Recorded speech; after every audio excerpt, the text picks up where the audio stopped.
ये जो सामने वाली कार है ये हमारी कार को खींच के ले जा रही है। इसको बोला जाता है हमारी कार को टो किया जा रहा है, खींच के ले जाया जा रहा है। हमारी कार का इंजन बंद है और इस बंद इंजन में सबसे बड़ी प्रॉब्लम पता है क्या होती है? इंजन बंद होता है तो हमारी हाइड्रोलिक मशीन्स काम नहीं करती। हाइड्रोलिक मशीन्स यानी कि हमारे स्टीयरिंग व्हील और पावर ब्रेक्स, तो ये पावर स्टीयरिंग और पावर ब्रेक्स दोनों काम नहीं करेंगे। अभी मुझे गाड़ी को मोड़ना है तो मुझे बहुत ज़्यादा मेहनत करनी पड़ेगी, बहुत ज़्यादा दम लगा के स्टीयरिंग को घुमाना पड़ेगा, इतनी आसानी से नहीं घूमेगा। साथ में ब्रेक्स भी नहीं लगते हैं, तो ब्रेक के ऊपर पूरा पैर दबा दो तब भी ब्रेक उतना लग नहीं पाता है। अब बस ये सोचो कि आप पहाड़ों पे जा रहे हो और आपकी गाड़ी किसी कारण से बंद हो गई, खराब हो गई और आपकी स्पीड काफ़ी ज़्यादा है, ना स्टीयरिंग काम करेगा ना ब्रेक्स काम करेंगे। ऐसे में क्या करोगे? है कोई जवाब? इस वीडियो में हम इसका जवाब ढूंढेंगे।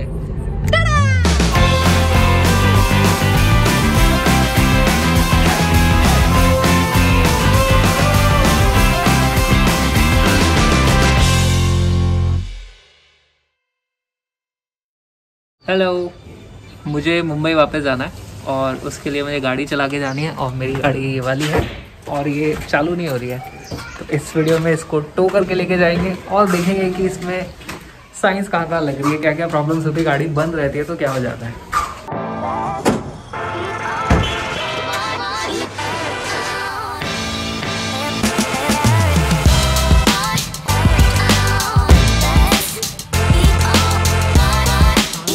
ये देखो, ये इसमें से पूरा का पूरा कूलेंट गिर गया है, इसमें सारा पानी है और इसको खुल के देखते हैं।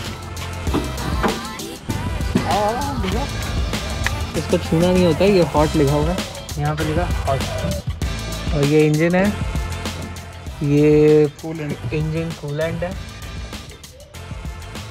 इसी के साथ कुछ गड़बड़ है। ये बैटरी है, यहाँ से निकलता है पानी, यहाँ से इधर से ये भीग रहा, देखो पानी है। पेट्रोल तो नहीं गिरता हूँ पेट्रोल थोड़ी गिरेगा। हाँ, यहाँ पे अंदर काफ़ी सारा लिक्विड तो पड़ा है। अब इसको अगर चला के ले जाएंगे तो ये ओवरहीट हो जाएगी, तो पिस्टन की रिंग बड़ी होकर के उसमें फंस जाएंगी, गड़बड़ हो जाएगी। तो अब इसको टो करके ले जाना है इस गाड़ी को बांधने की उस वाली गाड़ी से और लेके जाएंगे। सवाल उठता है ये इसमें रस्सी को बांधेंगे कहाँ पे? यहाँ कहीं होना तो चाहिए, होना तो चाहिए। ये रहा ना, इस वजह से। हाँ यही है।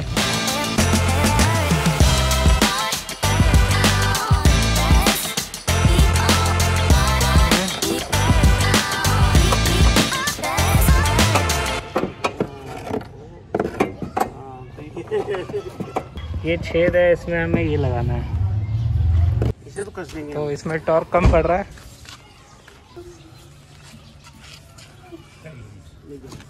बहुत अच्छा सवाल है, बताओ क्या बोल रहे हो? ये हुक साइड में, ये खींचने का हुक साइड में दिया है तो साइड में नहीं चलेगी। हाँ, तो गाड़ी को खींचेंगे तो टेढ़ी टेढ़ी खींचेगी, वही ना।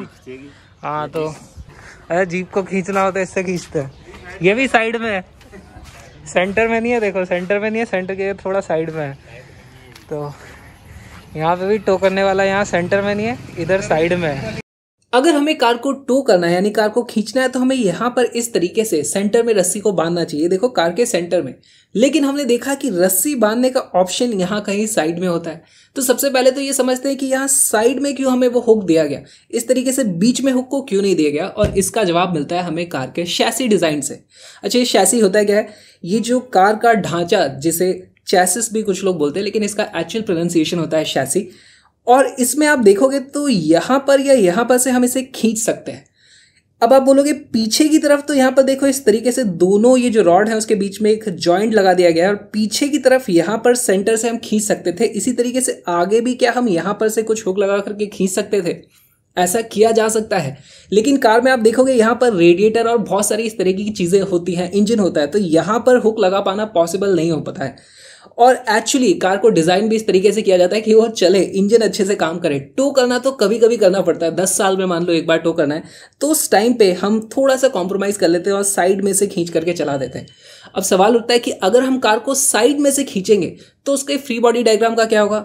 देखो, ये हमारी मान लो कार है और हम इसको यहाँ सेंटर की जगह अगर साइड में से इस तरफ से खींचते हैं तो इसके ऊपर फोर्स टेढ़े डायरेक्शन में लगता है। देखो यहाँ पर फोर्स टेढ़े डायरेक्शन में लग रहा है, लेकिन कार फिर भी आगे की तरफ चलती है सीधी।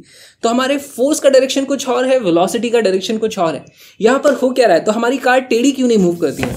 जैसे हमारे पास एक ये टॉय कार है, अब इसको मैं अगर टेढ़ा खींचूंगा तो भी देखो ये सीधी चलती है। इसको मैं ऊपर की तरफ से खींच रहा हूँ तो भी ऊपर नहीं आ रही है, ये इधर ही जा रही है। और इसको मैं इधर खींचूंगा तो भी ये आगे ही जाएगी। तो ऐसा होता क्यों है? दरअसल यहाँ पर हमें कॉन्सेप्ट जो यूज़ होता है वो है कंस्ट्रेंड मोशन का।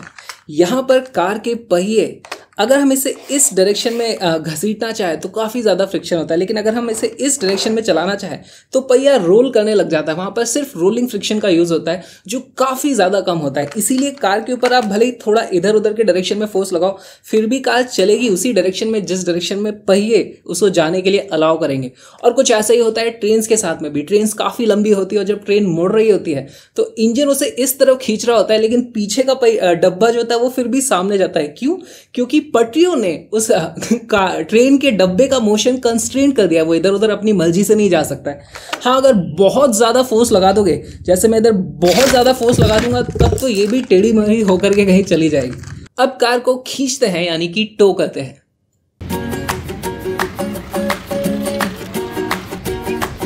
अब हमें ये वाली गाड़ी में से रस्सी बांधेंगे, पहले चाय जाना तक, और फिर इसको टो करके ले जाएंगे। लेकिन इसके पहले चाय पी।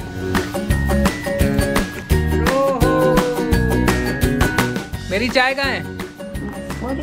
नहीं नहीं, उधर नहीं है। और मेरा चिकन किधर है, मुर्गा? अरे भैया कहाँ आए तो नहीं है। ये अमरूद लग रहा है। गाड़ी खींचने के लिए बहुत सारी एनर्जी चाहिए, उससे पहले हम अमरूद तोड़ेंगे।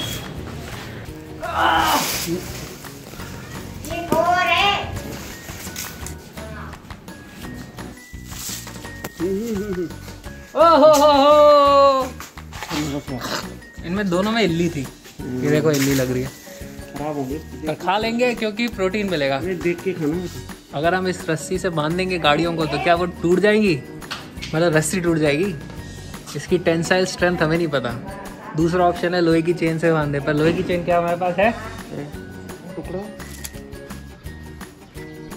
ये मजबूत भी कम लग रही है। ये टूट कैसे? ये तो रखे ना, ये चेन तो रखे ही टूट रही थी यार। इससे कैसे रस्सी खींच के लेके जाएंगे? कैसे टूट गई पता नहीं। ये इधर क्या पड़े हैं? ये इधर क्या पड़ा है यहाँ? ये चेन के उसमें पड़े तो हैं हुक। ये है, अपन इसको यूं इसमें लगाएंगे और ये कार में ऐसे आ जाएगा। क्या खींचो और खींचो। ये सही है, वो इसमें लग के ये नहीं निबट जाए जी।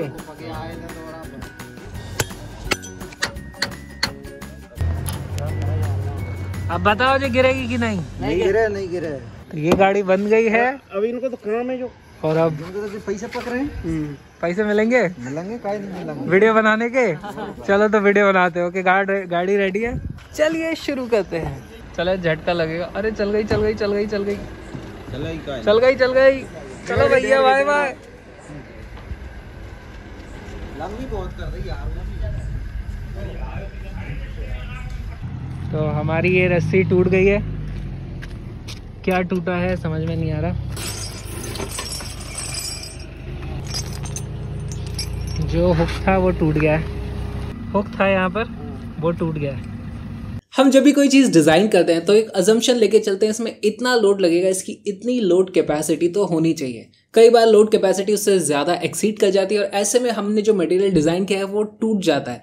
इसे बोला जाता है मटेरियल फेल हो गया है, मटेरियल फेलियर। तो यहाँ पर जब हम कार को टो कर रहे थे, यहाँ पे बहुत सारी चीज़ें हम यूज़ कर रहे थे। देखो यहाँ पर एक स्क्रू से हुक लगा हुआ था, फिर एक ये वाली रॉड है छोटी सी, फिर एक रस्सी हमने बांधी हुई है। रस्सी के बाद यहाँ पर एक हुक था और फिर ये आगे वाली कार जो खींच रही थी उसके पीछे भी एक इस तरीके से लूप बना हुआ था। अब यहाँ पर जब इस तरीके से कार खींचते तो इन सभी में टेंशन रहती है और इनमें से कोई भी एक मटेरियल टूटा तो हमारी टो करने का काम फिर गड़बड़ हो जाएगा, फिर हम टो नहीं कर सकते। और हमने देखा भी था कि हमारे केस में हमारा ये जो हुक है ये 2 बार टूट गया। तो ऐसा हुआ क्यों? जो हमारा हुक टूट गया था वो तो सड़क पे गिर गया, ये उसी टाइप का कोई और दूसरा हुक है। यहाँ पर देखो, जब इसको यहाँ पर इस तरीके से खींचा जाता है तो यहाँ पर इसमें एक टेंशन आती है, तो हो सकता है उस टेंशन के कारण हुक ये यहाँ से टूट जाए, इस जगह से ऐसे खींचेंगे तो यहाँ से टूट सकता है। या फिर और एक चीज़ होती है, क्योंकि इसको मैं यहाँ से खींच रहा हूँ तो देखो ये इस तरीके से घूमने की कोशिश करेगा, फोर्स यहाँ से लग रहा है, इसमें ऐसे टॉर्क आ जाएगा, ये घूमेगा, और ये यहाँ पर देखो अब काफ़ी पतला भी है। तो हमारा वाला एक्चुअली यहीं से टूट गया था, हमारा हुक जो था। हुक टूटने के बाद हमारे पास दूसरा ऑप्शन था कि हम इस रस्सी का यूज़ करें, लेकिन इस रस्सी को अगर मैं खींच के देखूंगा तो ये रस्सी मुझे वैसे ही काफ़ी कमज़ोर लग रही है। साथ में ये होममेड रस्सी है, देखो पता नहीं किस चीज़ से बनी हुई है, जो कपड़ों की कतरन बच जाती है उसको घुमा घुमा करके रस्सी बना दी गई। यहाँ पे देखो गिठान लगी हुई है, यहाँ पे फट सर है। तो अब इसको मैं डायरेक्टली यूज़ करता तो इसमें बहुत ज़्यादा टेंशन होती, वो इसको बेयर नहीं कर पाती। तो हमने क्या किया, पहले रस्सी को डबल किया, फिर उसको एक बार और ऐसे 2x कर दिया, और फिर इसको और मोड़ दिया। अब हमारे पास एक रस्सी की जगह देखो 8 रस्सियाँ हैं। तो इसको इस तरीके से खींचेंगे तो इसकी वेट कैरिंग कैपेसिटी काफ़ी ज़्यादा बढ़ जाती है। फिर भी ये जहाँ पर इस तरीके से हुक लगता है, यहाँ पर रस्सी कटने लगी और देखो ये यहाँ पर इस तरीके से टूट गई है। तो अगर हम थोड़ी देर और टो करते तो हो सकता है वो रस्सी पूरी की पूरी टूट जाती। अच्छा, ये तो काफ़ी कॉमन सी बातें हैं, लेकिन यहाँ पर आप ये देखो कि ये वाली चीज़ कभी भी कार की नहीं टूटती, हमेशा या तो ये टूट जाएगा, ये टूट जाएगा। ये बहुत ज़्यादा मजबूत बनाया जाता है। और एक चीज़ बहुत मजबूत बनाई जाती है, वो है ये वाला स्क्रू। अभी काफ़ी ज़्यादा इंपॉर्टेंट है, इसे समझ आ। देखो यहाँ पर जितना भी वज़न, इसमें जितनी भी टेंशन थी या कार का जितना भी वज़न इसे खींचना था, वो सब हमने यहाँ पर कुछ स्क्रू को इस तरीके से घुमा करके कस दिया था, और इन थ्रेड्स के दम पर ही ये पूरी की पूरी कार को 50 किलोमीटर तक हम टो करके ले आए। अच्छा, इसको जूम करके देखते हैं यहाँ पर हो क्या रहा होगा। ये देखो हमारा इस तरीके से ये जो स्क्रू है, और यहाँ पर इस डायरेक्शन में हमारी रस्सी कार को खींच रही थी। ये हमारी कार है पीछे।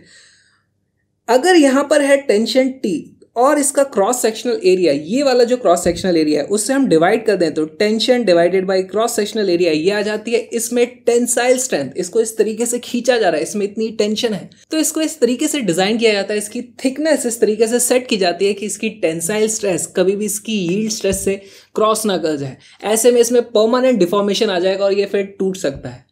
साथ में हमें और एक चीज़ देखती होगी कि हमारे इसमें कितनी भी टेंसाइल स्ट्रेस आ जाए, फाइनली ये यहाँ पर आकर के कुछ थ्रेड से कसा हुआ है, तो इसमें जितनी भी टेंशन थी वो पूरी की पूरी इन थोड़े से थ्रेड्स हैं इन्हीं ने संभाली हुई थी। कैसे, देखो ये यहाँ पर इस तरीके से हमारे थ्रेड्स हैं, और आप इसका किसी का भी क्रॉस सेक्शन देखोगे तो यहाँ पर इस तरीके से इसमें बाहर इसको खींचा जा रहा था, लेकिन यहाँ पर ये इस तरीके से अटका हुआ था, यहाँ पर रुका हुआ था। तो आप इसको इस तरीके से समझ सकते हो, यहाँ पर जो थ्रेड है उसकी जगह ऐसे खींचा जा रहा है ऐसे, तो फोर्स इस तरफ लग रहा है और ये यहाँ पर एरिया इस तरीके से, तो यहाँ पर हमारे पास कुछ शीयरिंग हो रही है, यहाँ पे शीयरिंग स्ट्रेस भी यूज़ हो रहा है। तो इसकी टेंसाइल स्ट्रेस की भी लिमिट हमें चेक करनी पड़ेगी, साथ में इसकी शीयरिंग स्ट्रेस का भी ध्यान रखना पड़ेगा। इसीलिए इसमें काफ़ी सारे थ्रेड्स हैं, अगर इसको हम पूरा नहीं टाइट करेंगे, अंदर तक नहीं जाएगा, ये सारे के सारे थ्रेड्स एंगेज नहीं होंगे तो ये टूट सकता था, ये भी खुल सकता था। इसलिए बहुत ज़रूरी था कि इसको हम पूरा अंदर तक कस दें। वैसे ऐसी सिचुएशन में करना क्या चाहिए? ऐसी सिचुएशन में मैं फ्री रोड साइड असिस्टेंस के लिए कॉल कर सकता था, जो कि मेरी कार इंश्योरेंस के साथ कॉम्प्लीमेंट्री आता है। लगभग हर कार इंश्योरेंस के साथ में ऐसी पॉलिसी होती है कि आप एक नंबर पे कॉल करो और 50 किलोमीटर तक आपको फ्री टोइंग सर्विस मिलती है। तो वो किया जा सकता था, लेकिन फिर अगर वो यूज़ कर लेते तो ये वीडियो कौन बनाता। एनीवे, इसी तरीके से बहुत सारी बार हम ज़बरदस्ती मेहनत कर लेते हैं जहाँ पर मेहनत करने की एक्चुअली ज़रूरत नहीं होती है। तो आपकी एग्ज़ाम प्रिपरेशन में भी आप ऐसी बहुत सारी गलत जगह पे फंस सकते हो, जहाँ पर एक सिंपल सी कोई सी टिप होगी या ट्रिक होगी, उसकी वजह से आप एक बहुत बड़ी प्रॉब्लम जिसमें आप बहुत टाइम से फंसी हो उससे बच के निकल सकते हो। और ऐसी बहुत सारी छोटी छोटी टिप्स एंड ट्रिक्स के लिए आप ज्वाइन कर सकते हो अनअकैडमी प्लस सब्सक्रिप्शन, जहाँ पर आपको मिलती है daily live classes, structured courses, live test and quizzes and unlimited access. तो आप अपनी पसंद के टीचर से पढ़ भी सकते हो जो कि इंडिया में टॉप एजुकेटर्स हैं, और आप अपनी परफॉर्मेंस भी टेस्ट कर सकते हो कि यार हमारी परफॉर्मेंस एक्चुअली आ कैसे रही है। हमें तो लग रहा है हम बहुत अच्छा परफॉर्म कर रहे हैं, जैसे मुझे लग रहा है मैं बहुत अच्छा काम कर रहा हूँ, लेकिन एक्चुअली वो उतनी अच्छी बात है नहीं। खैर, मुझे तो वीडियो बनाना था। आपका गोल क्या है? IIT JEE, NEET, CBSE, foundation या कुछ और? आप अनअकैडमी प्लस सब्सक्रिप्शन ले सकते हो। प्लस सब्सक्रिप्शन लेने के लिए आपको मेरा कोड यूज़ करना पड़ेगा, क्रैशअप। उससे आपको मिलता है 10% डिस्काउंट किसी भी कैटेगरी में आप प्लस सब्सक्रिप्शन लो। और ये क्रैशअप क्या है? क्रैशअप मेरा यूट्यूब चैनल है, उसका भी लिंक डिस्क्रिप्शन में है, प्लीज़ उसे भी चेक करना। और इस तरह की कभी भी गड़बड़ हो तो अब आपको पता है कि टोइंग के टाइम पे क्या क्या चीज़ों का ध्यान रखना होता है। हमने बांध दिए 4 रस्सी, नीचे से आ रही है 4 रस्सी, अब 8 रस्सी आएंगी और ये 8 रस्सी से हम इस तार को बांध दिया मोड़ के। चलो 4 साल पहले जब मैंने एक कार खरीदी थी तो एक चीज़ मैंने जो करी थी, मैंने डिग्गी में पानी की एक बॉटल रख दी थी। क्यों रख दी थी? मान लो हम कभी सड़क पे और ज़ोर से प्रेशर बन जाए तो आज तक ये पानी काम नहीं आया, लेकिन आज मैं इसे हाथ धोऊंगा, सिर्फ हाथ धो रहा हूँ और कुछ नहीं। रस्सी लगाने के बाद कार में झटके आने तो बंद हो गए, लेकिन अब हम कुछ और चीज़ें डिस्कस करेंगे कि इस तरीके से टो करने में प्रॉब्लम्स क्या क्या हो सकती है। सबसे पहली चीज़, इस गाड़ी में या आजकल की लगभग सभी कार्स में पावर स्टीयरिंग्स और पावर ब्रेक्स होते हैं। इसका क्या मतलब हुआ? पावर स्टीयरिंग मतलब इंजन की पावर असिस्ट करती है। जब हमें कार को लेफ्ट या राइट मोड़ना है तो हम जब स्टीयरिंग को दबाते हैं तो हम स्टीयरिंग को बड़ी आसानी से मोड़ पाते हैं। इंजन की पावर का यूज़ किया जाता है पहियों को एक्चुअली मोड़ने में, क्योंकि पहियों के ऊपर बहुत सारा वजन होता है। पहिए मोड़ने में बहुत ज़्यादा मेहनत करनी पड़ती है, हम वो मेहनत नहीं करते, इंजन करता है। लेकिन क्योंकि कार अभी बंद है, सिर्फ ऐसे खींची जा रही है, तो हमें पावर स्टीयरिंग का यूज़ करने को नहीं मिलेगा। तो हमारी स्टीयरिंग को इसको मोड़ने में, मुझे लेफ्ट राइट मोड़ने में बहुत ज़्यादा मेहनत लगानी पड़ रही है। सेम चीज़ होती है ब्रेक्स के साथ, इसमें पावर ब्रेक्स भी हैं। लगभग सभी गाड़ियों में पावर ब्रेक्स होते हैं, जो हाइड्रोलिक, हमारी हाइड्रोलिक मशीन ही है ये ब्रेकिंग सिस्टम भी। तो अगर गाड़ी बंद है तो ब्रेक्स भी मैं नहीं लगा पाता हूँ, मुझे बहुत ज़्यादा पुश करना पड़ता है, उसके बाद भी हल्के हल्के से ब्रेक लग रहे हैं। हैंड ब्रेक ज़रूर काम करेगा, क्योंकि हैंड ब्रेक में गाड़ी बंद होती है तब भी हैंड ब्रेक काम करता है, लेकिन वो उतना पावरफुल एनीवे नहीं होता है। तो अभी तो मैं सोच रहा हूँ, अगर मैं सीधी सड़क पे चल रहा हूँ, ठीक है, इस तरीके से हम धीरे धीरे टो करते जा रहे हैं, लेकिन मानो मैं किसी पहाड़ पे बहुत तेज़ी से गाड़ी चला रहा हूँ, गाड़ी में कुछ भी प्रॉब्लम हुई, गाड़ी बंद हो गई, तो ना मैं स्टीयरिंग मोड़ पाऊँगा, ना ही मैं ब्रेक लगा पाऊँगा। तो ये एक्चुअली प्रॉब्लम होती है। अभी देखो मेरे को, मैं स्टीयरिंग को थोड़ा ऐसे ऐसे घुमा रहा हूँ, स्टीयरिंग काफ़ी टाइट है। सेम हाल ब्रेक के साथ है, ब्रेक भी टाइट है। अभी गाड़ी तो चल रही है, लेकिन गाड़ी का इंजन नहीं घूम रहा है। अब मैं यहाँ पर गियर में डालूंगा और मैं धीरे धीरे क्लच छोड़ूंगा, तो हमारी गाड़ी का गियर इंगेज हो जाएगा और हमारी कार का इंजन भी घूमने लगेगा। हमारी कार का इंजन घूमने लगेगा तो जो भी हमारी हाइड्रोलिक मशीन्स है वो फिर से काम करने लग जाएंगी, यानी कि हमारा पावर स्टीयरिंग और हमारा ब्रेक। तो अभी मैंने क्लच दबाया हुआ है, अब मैं धीरे धीरे क्लच छोड़ूंगा और देखना, ये अभी काफ़ी ज़्यादा हार्ड है। क्लच छोड़ते ही ओके, अब ये काफ़ी ज़्यादा स्मूथ हो गया, देखो बड़ी आसानी से कार इधर उधर मूव कर रही है और साथ में ब्रेक भी चालू हो गए। तो 4th गियर में मैंने इसलिए डाला है क्योंकि 1st गियर में बहुत तेज इंजन घूमता है, उनकी गाड़ी पे बहुत ज़्यादा लोड पड़ता। अभी एक्चुअली सारी चीज़ें इंजन से अटैच घूम रही होगी, तो मेरी गाड़ी का डायनोमो भी चल रहा होगा, तो मेरी गाड़ी की बैटरी भी अभी चार्ज होनी चाहिए टेक्निकली। तो अगर हम पहाड़ों पे और हमारी गाड़ी किसी कारण से ख़राब हो जाए तो हमें इसको न्यूट्रल में करके इंजन को बंद नहीं करना है, हमें इसको एक्चुअली गियर में रखना है और क्लच छोड़ देना है, ताकि जब जब हमारी गाड़ी चलती रहेगी तब तक हमारा इंजन घूमता रहेगा, और इंजन घूमता रहेगा तो हमारी हाइड्रोलिक मशीन्स यानी कि हमारी पावर स्टीयरिंग और पावर ब्रेक्स भी काम करते रहेंगे। तो हम गाड़ी को कंट्रोल करके रोक पाएंगे, उसे साइड में लगा पाएंगे। नहीं तो अगर हमने न्यूट्रल कर दिया गाड़ी को तो फिर हमारा कंट्रोल छूट जाएगा, स्टीयरिंग काम नहीं करेगी, ब्रेक्स काम नहीं करेगी और हम पहाड़ से नीचे गिर जाएंगे। टोइंग में एक चीज़ है जिसके बारे में मैं भी बहुत ज़्यादा क्यूरियस था, और वो चीज़ है कि क्या हमारी गाड़ी का टोल टैक्स लगेगा, क्योंकि गाड़ी बंद है और सामने वाली गाड़ी में फास्ट टैग भी है। अब देखते वो गाड़ी तो सीधे के सीधे निकल जाएगी, मेरी गाड़ी का साथ क्या होगा पता नहीं। देने तो पड़े टोल के पैसे, ऐसे नहीं है फ्री में निकल गए। भले गाड़ी आपकी बंद हो, टो रही हो, लेकिन टोल के पैसे तो देने पड़ेंगे। सड़क का यूज़ तो कर लिया ना, चला के गया, बंद करके गया, उससे फर्क नहीं पड़ता।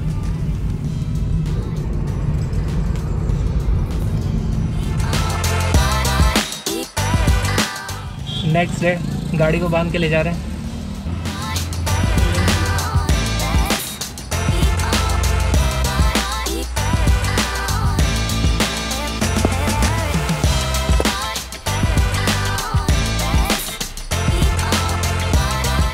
और इसमें एक एल्बो जॉइंट फट गया है, पाइप फट गया है, तो उसे रिप्लेस करेंगे, वो सब सही हो जाएगा। ऐसे कोई बड़ी चीज़ नहीं फटी थी।